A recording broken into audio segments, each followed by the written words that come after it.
Top mistakes to avoid when you're buying real estate in Miami. I'm going to talk about that now. Hey everyone, my name is Jamey Prezzi. I'm a real estate agent in Miami-Dade and Broward counties. I work with my husband Ognjen, Prezzi, and our team. Today I'm going to talk to you about the top mistakes to avoid when buying real estate in Miami.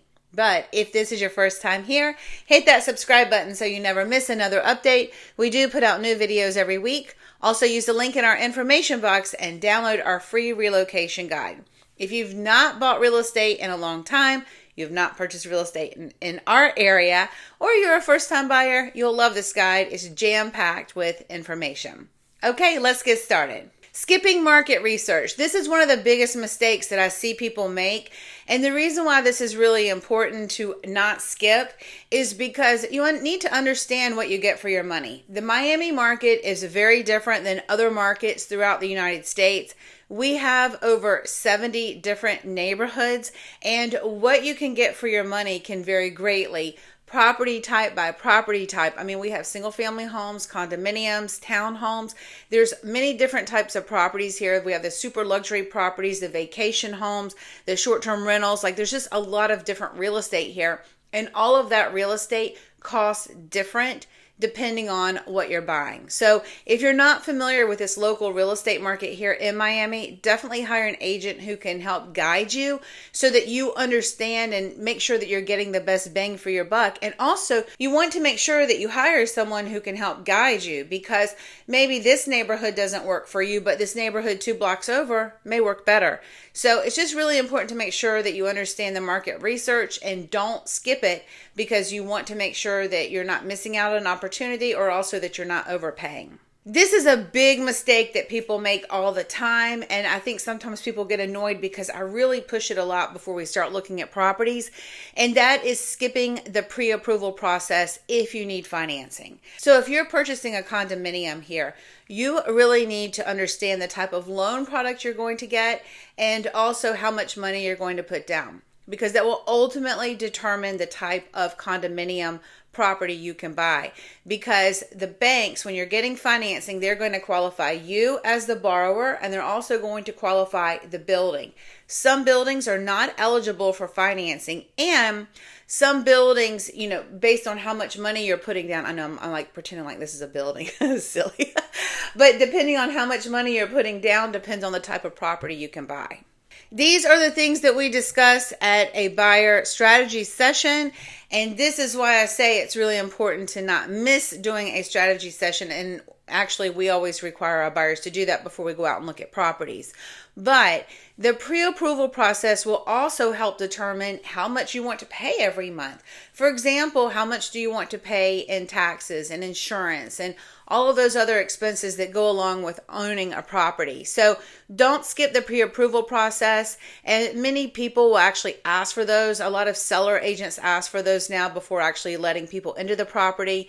So really just go ahead and get that in order before you start looking at properties in person. Another mistake that you don't want to make when you are thinking about buying Miami real estate is overlooking HOA and condominium association fees and rules. So many times people will give me a call and they'll say, hey, listen, I want to buy a condominium in Miami, but I want to be able to rent it as much as I would like. Unfortunately, a lot of buildings here and a lot of cities don't allow that.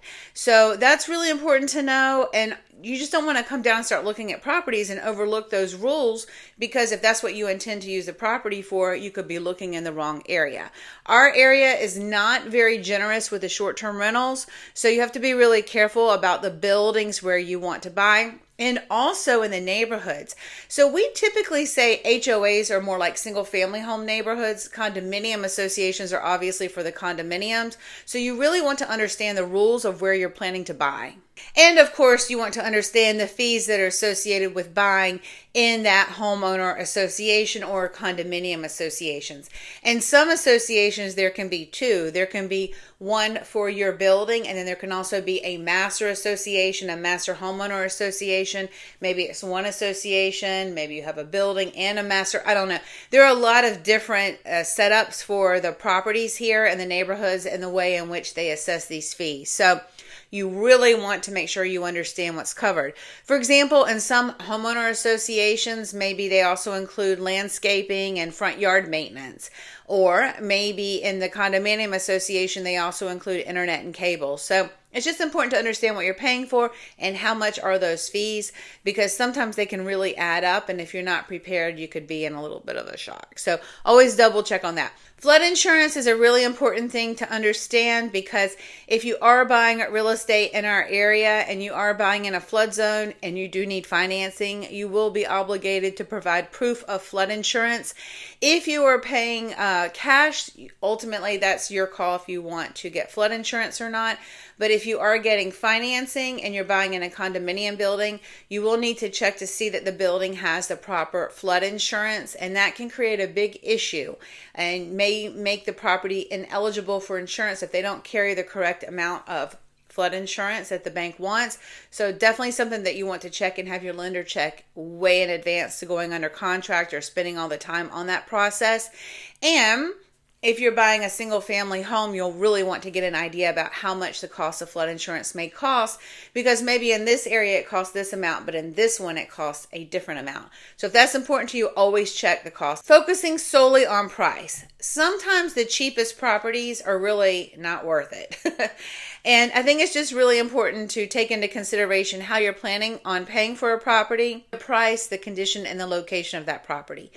If you need to get financing, a property is going to have to be in a very specific condition in order for you to get financing. Number one, it's going to have to pass the inspections so that you can bind insurance to close. And number two, an appraiser for the bank is going to come out and look at the property. That property is going to have to be in a very specific condition in order to close and be eligible for financing. So sometimes those super cheap properties, although they are cheap, may not be worth it at the end. Failing to conduct a thorough inspection. Now, a lot of times people will just order the general inspections and be done with it. And for some properties, that's totally fine.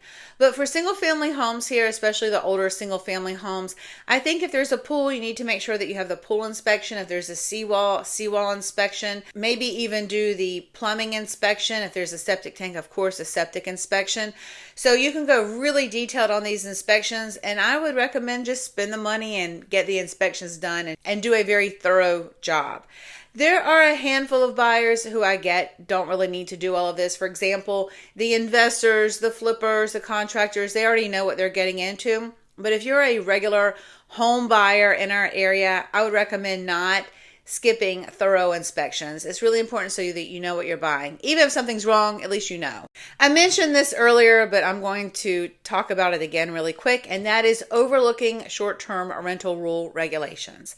In our areas, Miami-Dade and Broward, where we work, every place has very specific short-term rules and regulations.